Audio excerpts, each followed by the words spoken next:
Deathloop is like pistachio ice cream. You know it exists, but you've really never given it a second thought. Until one day, you decide to try.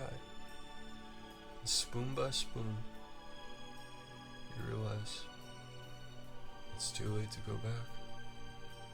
Staring at an empty container in front of you, with a belly full of shame, regret, and delicious ice cream. That's what I experienced playing Deathloop. Deathloop is a FPS made by Arcane Studios, who made some of my favorite games, such as Prey and Dishonored, as well as gems like Redfall. I picked up Deathloop on the Steam sale because it was like $2 or something. Now, I watched reviews by SkillUp and other creators in the past. I wasn't really expecting much, but I couldn't have been any more wrong. Deathloop gets better the more you play it. I'll start with the setting. The game takes place on the island of Black Reef, which is set in the same world as Dishonored. An anomaly caused scientists to develop a time loop and develop superhuman abilities, occurring sometime around the 1960s or 1970s, which can be seen in the art style. The art style is primarily retro-futurism space age, with some pop art sprinkled in.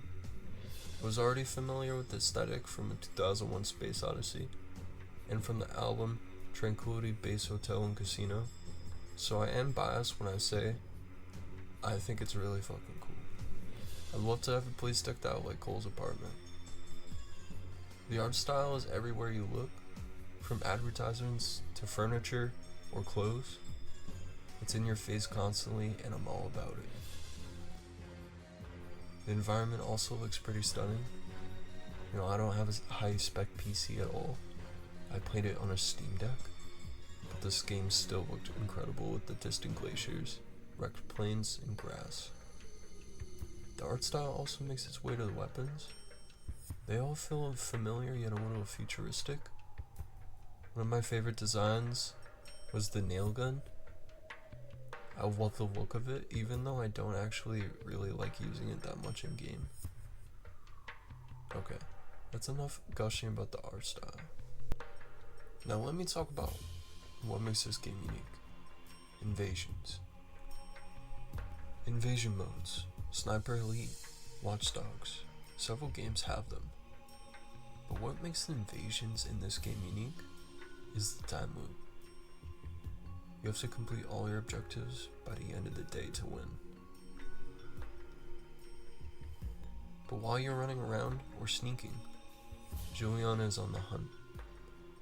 At any point, a player can invade your game and try to stop your loot.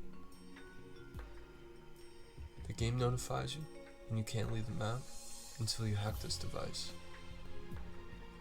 So now, you have 3 lives versus the invader's 1 life.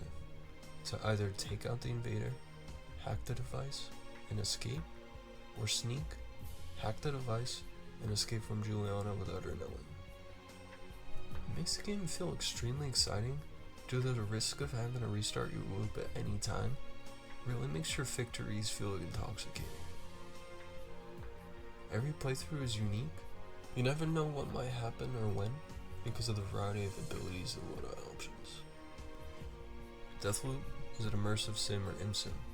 If you're not familiar with ImSims, they're a bit like sandboxes. They usually have a variety of different ways to play and what the player decide. Do you want to be a teleporting machete guy? How about James Bond? Or feel like you're playing Bioshock? This game has all that plus more. With abilities like invisibility or telepathy, fluid movement, parkour, trinkets that function like perks that modify your character, attachments that buff your weapons, or slab upgrades that change how your abilities work, which all make the combat feel unique, refreshing, and more replayable. On a new playthrough, the game is exactly the same, but you're not. You now have knowledge that you can use to unlock or do things you couldn't do in your last playthrough. You progress in primarily 2 ways: gear and knowledge. When you start the game, you get a gray SMG a machete, and a throwable. While playing, you can find abilities, higher rarity weapons, attachments, or trinkets, and if you escape alive, you can infuse the items, meaning if you die in a run, you can bring all your infused gear with you when you restart, which was a massive surprise. The game lets you take your knowledge and best gear. On new playthroughs, you lose all the gear, and the world is the same, but you still have the knowledge from your last playthrough, so you can unlock items, weapons, abilities, and complete objectives faster or in different ways. Since you unlock new areas or shortcuts by progressing the story, all these areas you might have relied on last playthrough are now reset.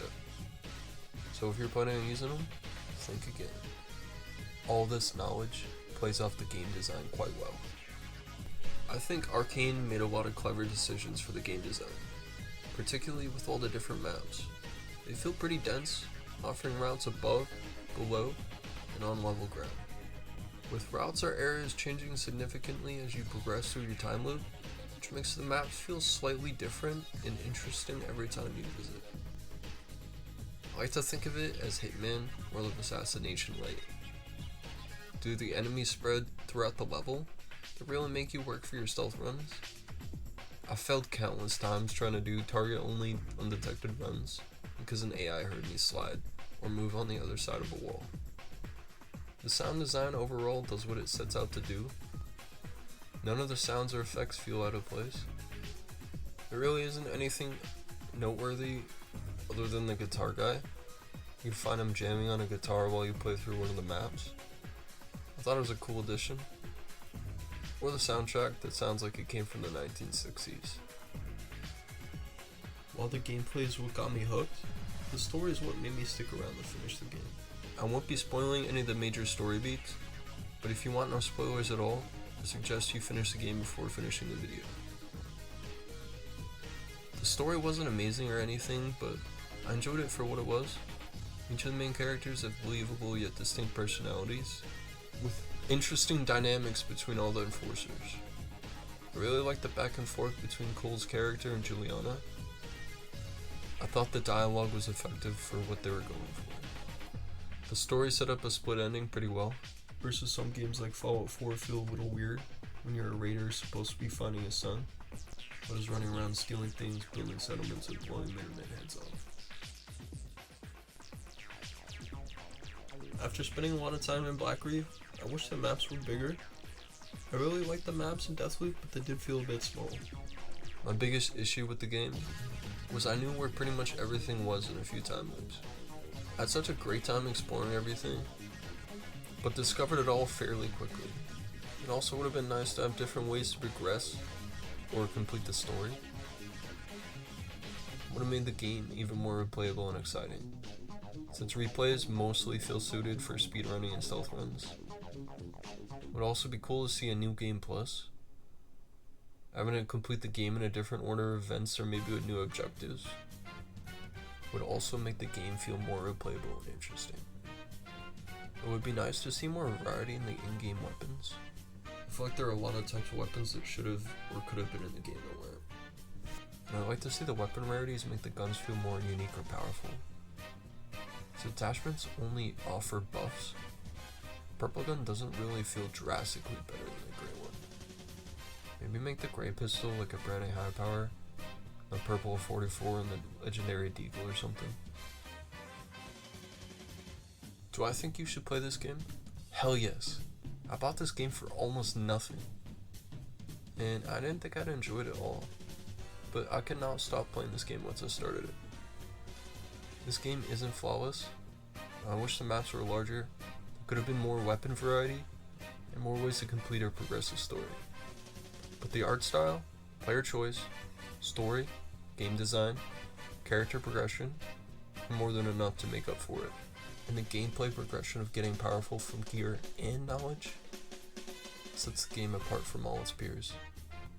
Going from some bum barely navigating the map to speedrunning levels while using superpowers. There's nothing like it. And that's why Deathloop is like pistachio ice cream. At first glance, it's unassuming.